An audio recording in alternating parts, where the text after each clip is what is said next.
नमस्कार मित्रांनो, मी शेळके वकील. माझ्या शेळके चॅनलमध्ये तुमचं सहर्ष स्वागत आहे. मित्रांनो, जर तुम्ही घरासाठी, शिक्षणासाठी किंवा दवाखान्यासाठी कोणत्याही कारणासाठी जर कर्ज घेतलेलं असेल आणि त्याचे जर तुमचे हप्ते वेळेत जात नसतील, तर मित्रांनो, कोणत्याही प्रकारचं ते हप्ते भरण्यासाठी दुसरं कर्ज काढण्याचा प्रयत्न करू नका किंवा दुसरं कर्ज करून हप्ते भरण्याचा प्रयत्न करू नका. ह्यामुळं होणार आहे काय, त्या कर्जाचे हप्ते तुमचे तटलेले असतात. परत तुम्ही दुसरीकडे कर्ज घेता, त्याचे हप्ते तटतात.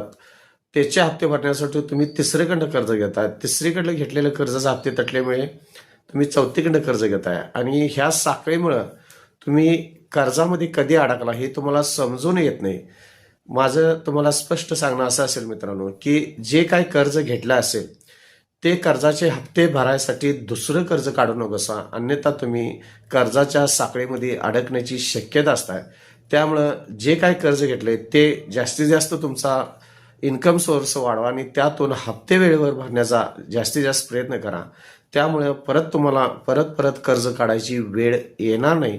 तुम्ही कर्जाचा हप्त्याचा आधी प्लॅनिंग करा, त्यानंतर तुमच्या खर्चावर नियंत्रण करा आणि अशा पद्धतीनं हळूहळू किंवा थोडं थोडं तुम्ही कर्जातनं मुक्त होण्याचा प्रयत्न करा. सदर कर्ज हे फार टेन्शनेबल, शारीरिक, मानसिक, आर्थिक त्रास देणारी गोष्ट असते.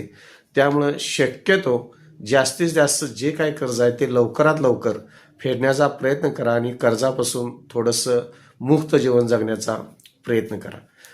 माझ्या चॅनलवर नवीन असाल तर कृपा करून सबस्क्राईब करा, लाईक करा, शेअर करा. धन्यवाद.